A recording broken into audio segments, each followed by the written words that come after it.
আগামীকাল পাকিস্তানের বিপক্ষে প্রথম টেস্ট ম্যাচে যে একাদশ নিয়ে মাঠে নামবেন নাজমুল হোসেন শান্তের নেতৃত্বে বাংলাদেশ দল দেখে নিন এক নজরে। দর্শক, রাত পোহলেই শক্তিশালী পাকিস্তানের বিপক্ষে প্রথম টেস্টে মাঠে নামবে বাংলাদেশ দল, যেখানে ম্যাচটি শুরু হবে বাংলাদেশ সময় সকাল 10টা। তাই তো পাকিস্তানকে হারাতে শক্তিশালী একাদশ নিয়ে মাঠে নামতে হবে নাজমুল হোসেন শান্তর নেতৃত্বে। যেমন হতে পারে বাংলাদেশের শক্তিশালী একাদশ দেখে নিন এক নজরে।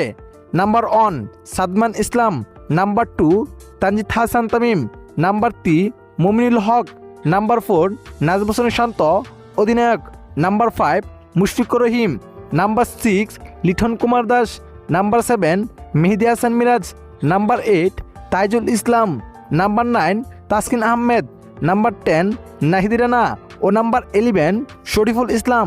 দর্শক, আপনার কাছে কি মনে হয় এই একাদশ নিয়ে শক্তিশালী পাকিস্তানকে প্রথম টেস্টে হারাতে পারবে বাংলাদেশ?